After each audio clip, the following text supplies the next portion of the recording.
तर संध्याकाळी डिनरमध्ये मी बनवणार आहे अंडा करी. तर एकीकडे मी अंडी शिजवायला ठेवून दिली आणि दुसरीकडे मी कांदा चिरून घेतला, त्याच्यानंतर खोबरं किसून घेतलं. कांदा, खोबरं, अद्रक, लसूण आणि कोथिंबीर घेतली. आणि दुसरीकडे मी तव्यावर 2 चमचे तीळ घेतले, ते भाजून घेतले. भाजून मी ते काढून घेतले आणि त्याच्यानंतर मी खोबरं भाजून घेतलं. खोबरं पण आपण हा जो मसाला असतो तो कसा भाजतो त्याच्यावर ही ग्रेव्ही डिपेंड असते, जी पण आपण जी बनवतो नॉनव्हेजची. तर इथे मी सगळं व्यवस्थित भाजून घेतलं आहे. त्याच्यामध्ये मी सिक्रेट इन्ग्रेडियंट म्हणजे थोडीशी बाजरी घेतली 2 चमचे आणि ती पण छान खरपूस भाजून घेतली. त्याच्यामुळे भाजी ना खूप छान अशी घट्ट होते आणि टेस्टी पण खूपच लागते.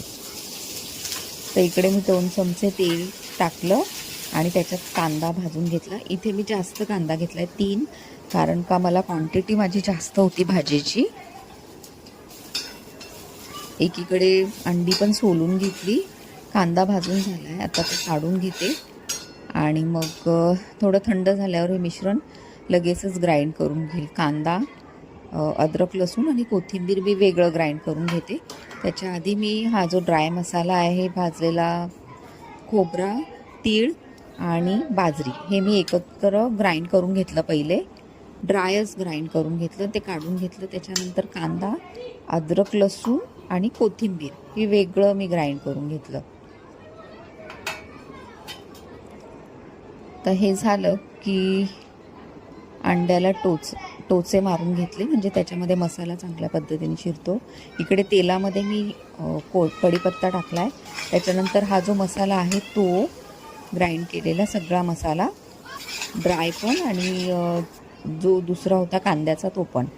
मसाल्यामध्ये मी इथे हळद, लाल मिरची पावडर, कांदा लसूण मसाला आणि थोडंसं मटण मसाला घेतला आणि चांगलं एकजीव झाल्यानंतर त्याच्यामध्ये गरम पाणी टाकलं आणि एवढा सुंदर अरोमा येत होता ना, काय सांगू मी.